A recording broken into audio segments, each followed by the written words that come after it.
আমি তন্ময় আহমেদ অনিক, আমি ফতুল্লা থানা মৎস্যজীবী দলের সাধারণ সম্পাদক। রাজনীতিতে তো আজকে 17-18 বছর ধরে রাজনীতি করি, বিএনপির সাথে জড়িত।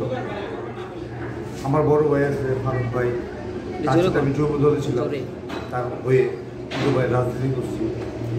এখন আমার বন্ধু শাকিল মোহাম্মদ সোহাগ, হ্যাঁ, তার হয়ে মৎস্যজীবী দলে আজকে মনে বেশ 2 বছর ধরে আছে থানায়। দিনের দুঃসময় যেহেতু বিএনপির সাথে সম্পৃক্ত ছিলাম, থাকাকালীন ব্যবসা বাণিজ্য করতে পারি না বিএনপি বলে 3 বার ধরে কোনো ভোট দিতে পারিনি। আমার ভোট হয়ে গেছে অটোমেটিক, তারা বলে ক্যান্ডিডেট থেকে আমারে আসতে করে পাশে। আর কত তো মামলা অবশ্যই খাই নাই, মামলা খাই নাই বলতে মামলা তো যে প্রসেসিং ছিল আমার থেকে বড় হেভি নেতা তাদের, সেই জন্য আমি মামলা টামলা খাইনি আমার মনে হয়। আর বিএনপির জন্য সর্বদা কাজ করছি, বিএনপির যেভাবে ভোট সবসময় জনগণ কীভাবে দিতে হয় বা ভোটটা যেভাবে বাড়ে সেই জন্যই কাজ করছে মাত্র সব। আসলে বৈষম্য স্বার্থ আন্দোলনে যারা আজকে শহীদ হয়েছে তাদের সম্মান জানাই। রাজপথে ছিলাম, রাজপথে কাজ করছি, আমাদের ধারায় সম্ভব হয়নি, ছাত্রদের ধারায় সম্ভব হয়েছে, আমরা তাদের সহযোগিতা করছি। কিছু বলতে এখন একটা নোংরা রাজনীতি চলতেছে বর্তমানে, কারো ইমেজটা নষ্ট করার জন্য কিছু ঠেকাইতে বুঝলা যাদের সম্মান হানি হয় সেই ধরনের ব্যবস্থা করতেছে।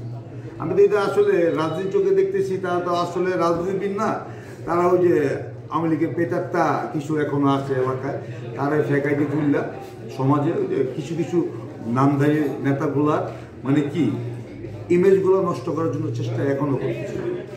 আসলে ঘটনা হচ্ছে এরকম, আল্লাহ রহমতে আমি যদি কুতুবপুর ইউনিয়নের মৎস্যজীবী দলের সভাপতি হই আপনাদের দোয়ায়, আমার প্রথম ভূমিকাই ছিল মাদকের জন্য কঠোর অবস্থান নেব আপনাদের সবাইকে নিয়ে। ইনশাল্লাহ আমাদের কুতুবপুর ইউনিয়নের সবাইকে নিয়ে মাদকের জন্য কঠিন একটা ভূমিকা আমরা নেব সবাই ইনশাল্লাহ। আর যেহেতু এখন আমরা চাই যেহেতু আগে আমরা যখন ছিলাম তখন আমাদের মধ্যে ফেসবুক ছিল না, আজেবাজে নেশা ছিল না, আমরা মাঠেই ছিলাম। কেয়ার ভিতরে একটা শক্তি আছে, কেয়া মানে খেলা অঙ্গন নিয়ে যে থাকবে কখনো সে, আমার বিশ্বাস, দৃঢ় বিশ্বাস, সে কখনো মাদক নিয়ে মাদক নিয়ে থাকবে না। কারণ মাদক যারা মানে মাদক সেবন কারা করে, যারা অলস পোলাপান, যাদের সঙ্গ নষ্ট, তারা মাদকের সাথে জড়িত। মাদক ব্যবসা কারা করতেছে? মাদক ব্যবসা করতেছে এক শ্রেণীর নামধারী লোক, নামধারী লোক করতেছে, আর বিগত দিনেও করছে, এখনও করতেছে। কারো শেল্টারে, কোনো বড় বাড়ির শেল্টারে আশ্রয় প্রশ্রয়, তাদের শেল্টারে তাদের এখন কাঁচা টাকা, তারা যে কোনো মুহূর্তে যে কোনো মানুষের নামে বিরুদ্ধে যে কোনো জিনিসই করতে পারে। তাদের কালো টাকার যে একটা প্রভাব এই কুতুবপুরে আছে এখনও। আমরা আসলে যারা দল করি তারা এখনও সক্রিয় হতে পারেনি মাদকের বিরুদ্ধে, কারণ বিগত দিনও মাদক ব্যবসায়ী ছিল, এখনও আছে। তাদের জন্য আমরা সিদ্ধান্ত করছি নির্বাচনের আগে, পুরো কুতুবপুর, যেহেতু আল্লাহর রহমতে যদি কুতুবপুরের সভাপতি হই, যে নেতার লোক হোক তাদের ছবিটা অন্তত প্রকাশ করব।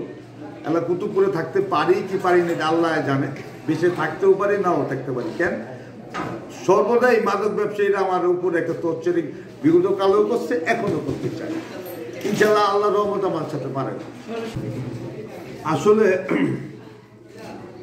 হঠাৎ করে আমার গত বছর আমরা একটা খেলার প্রোগ্রাম ছাড়ি, প্রতি বছরই ছাড়ি আমি সবসময় মনে। আজকে ওই যে একটা cricket tournament Nischintapur premier league season 7, আরেকটা ফুটবল খেলা ছাড়ছি আমরা। তো প্রতি বছরই আমরা অনুষ্ঠান যে ক্রিয়া নিয়ে থাকি আমাদের নিশ্চিন্তপুরবাসী।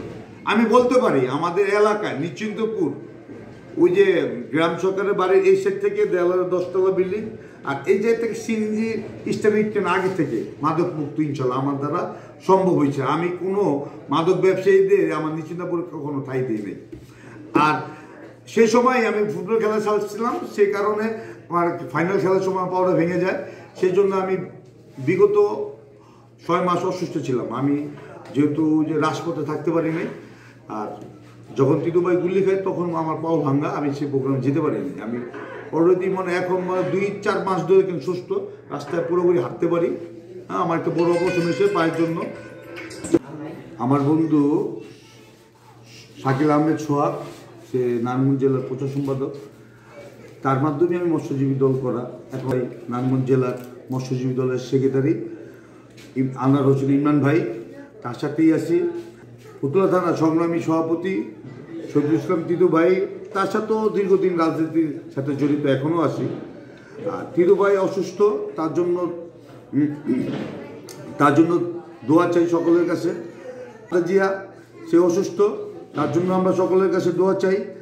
এখন আমরা চাই তারেক রহমান আসুক ফিরে বীরের বেশে বাংলাদেশে। খালেদা জিয়া জিন্দাবাদ, তারেক রহমান জিন্দাবাদ, মৎস্যজীবী দল জিন্দাবাদ।